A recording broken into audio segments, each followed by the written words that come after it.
مزمل صاحب، آپ دیکھ رہے ہیں حکومت نے آج اچانک سے 19.95 روپے اور 19.90 روپے پیٹرول اور ڈیزل کی قیمت میں اضافہ کر دیا ہے. کس طرح سے دیکھ رہے ہیں؟ دیکھیں، بات یہ کہ پچھلے 15 دنوں میں دو چیزیں ہوئیں. ایک عالمی مارکیٹ میں پیٹرول کی قیمتوں میں اضافہ ہوا اور دوسرا پاکستان کے روپے کی قدر گری. یہ دونوں کو ملا کے ریٹ بڑھانا ناگزیر تھا. اور مسئلہ یہ ہے کہ حکومت ابھی تک جو ہے جو پیٹرول کی قیمتیں ہیں اس کو جو ہے ہر 15 دن کی اس میں جو ہے اس چکر میں پھنسی ہوئی ہے. کہا یہی جا رہا ہے، بہت عرصے سے کہا جا رہا ہے کہ اس کو ڈی ریگولیٹ کر دیا جائے اور پیٹرول کی کمپنیاں جو ہے پیٹرول کے ریٹ کو اناؤنس کریں. لیکن یہ کہ اسحاق ڈار صاحب کو شوق ہے بار بار کرنے کا، اور یہ کل رات کو کرنا تھا جو نہیں کر سکے کیونکہ ان کے یہ آخری اعلان تھا اس حکومت میں. اور یہ چاہ رہے تھے کہ کسی طریقے سے یہ اضافے کا جو ہے تعین نہ ہو سکے، لیکن مجبوری IMF پروگرام میں تھے تو یہ کرنا پڑ گیا. اور جو ہے یہ ابھی ایسا لگ رہا ہے کہ عالمی مارکیٹ میں بھی پیٹرول کی قیمتوں میں دباؤ رہے گا اور قیمتیں جو ہے ابھی بھی اوپر ہی رہیں گی.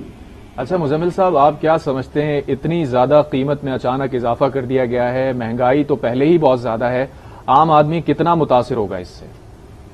عام آدمی تو شدید متاثر ہوگا، ایک تو پیٹرول سے، اور دوسرا جو ابھی بجلی کی قیمتوں میں 30% اضافہ کیا ہے، جو جولائی کے بل آئیں گے وہ جو ہے لوگوں کے بجٹ کمپلیٹلی آؤٹ کر دیں گے. اور یہ میں صرف ایک عام آدمی کی بات نہیں کر رہا، ایک مڈل کلاس اور ایک اس سے اوپر والے شخص کی بھی بات کر رہا ہوں.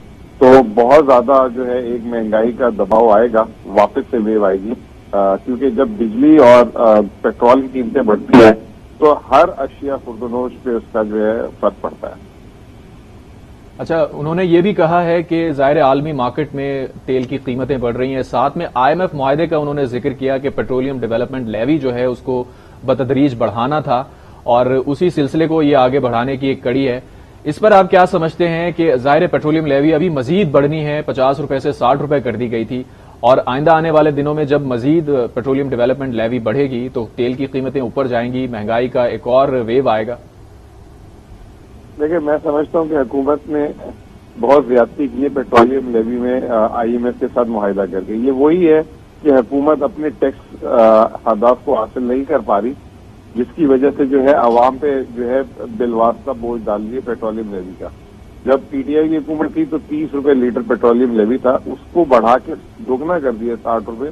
جو میں سمجھتا ہوں یہ حکومت کی ناکامی ہے، کیونکہ وہ جب ٹیکس اپنے دکانداروں پہ اور دوسرے لوگوں پہ نہیں لگا پا رہی، اور الٹا انہوں نے جو ہے تنخواہ دار پہ ٹیکس بھی بڑھا دیا اور یہ ساری چیزیں بھی بڑھا دی، تو یہ ایک بوجھ ڈالنے والی بات ہے اور یہ ایک مہنگائی اس سے الگ ہوگی. تو یہ حکومت کی یہاں پہ بہت بڑی ناکامی ہے. اگر آپ ماضی میں دیکھیں تو پچھلی حکومت نے سیلز ٹیکس جو ہے 17% پیٹرول پہ ختم کیا تھا. آپ سوچیں کہ اگر سیلز ٹیکس بھی لگا دیں آگے آنے والے دنوں میں تو پیٹرول کی قیمت کہاں چلی جائے گی؟ بالکل، جو معاہدہ ہوا ہے اس میں تو سیلز ٹیکس میں اضافہ ہونا ہی ہے. آپ سے یہ جاننا چاہیں گے، ظاہر ہے آپ حکومتی معاملات کو دیکھ چکے ہیں، فائنانس منسٹری کے اندر ساری چیزیں کر چکے ہیں، تو کیا IMF دباؤ ڈالتا ہے کہ آپ پیٹرولیم جو ڈیولپمنٹ لیوی ہے یا اس طرح کے جو ایزی ویز ہیں ان کی طرف جائیں اور عوام سے ٹیکس اکٹھا کریں، یا IMF ریفارمز کی بات کرتا ہے کہ جو سیکٹرز ان ٹیکسڈ ہیں انہیں آپ ٹیکس کریں اور ریونیو کلیکشن بڑھائیں؟ IMF دیکھیں، IMF یوں دیکھتا ہے کہ آپ کا خسارہ بڑھ رہا ہے کہ کم ہو رہا ہے. اب جب خسارہ کم ہو رہا ہے، بڑھ رہا ہے، تو وہ دیکھتا ہے کہ اخراجات کی وجہ سے بڑھ رہا ہے یا آمدنی کی وجہ سے بڑھ رہا ہے. اب پاکستان کی مشکل یہ ہے کہ پاکستان کی نہ آمدنی بڑھی اور الٹی دوسرا ہمارا خرچہ جسے کہتے ہیں اخراجات بھی بڑھ رہے ہیں. تو پھر IMF کہتا ہے کہ آپ اپنی آمدنی بڑھانے کے لیے ٹیکس لگائیں. تو جو ہماری حکومت والے اپنے ووٹ بینک کے چکر میں اپنے فیوریٹ منظور نظر سیکٹرز کو ٹیکس نہیں لگاتے، جیسے دکانداروں کو نہیں لگا رہے، ریئل اسٹیٹ کو نہیں لگا رہے، زراعت والوں کو نہیں لگا رہے، تو پھر اس کا کیا کرتے ہیں کہ یہ عوام پہ بوجھ ڈال دیتے ہیں، آسان راستہ. اور یا تو تنخواہ دار پہ ٹیکس بڑھاتے رہتے ہیں یا امپورٹ پہ ڈیوٹیاں بڑھاتے رہتے ہیں. تو اس سے کیا ہوتا ہے کہ ایک عام آدمی ملک کی جو معیشت ہے اس میں جو ہے مہنگائی کا ایک عنصر آ جاتا ہے. تو یہ، اور خاص طور پہ اسحاق ڈار صاحب جب وزیر خزانہ بنے، انہوں نے کبھی بھی جو ہے صحیح ٹیکس وصول نہیں کیا. اس طرح کے بالواسطہ ٹیکسز لگا کے جو ہے ملک میں پریشانی ہوتی ہے. اس سے پیٹرول کی قیمت میں 19.95 روپے اضافہ کر دیا گیا ہے. ہمیں اپنے تجزیے سے آگاہ کر رہے تھے مزمل اسلم، ماہر معاشیات. بہت شکریہ آپ کا.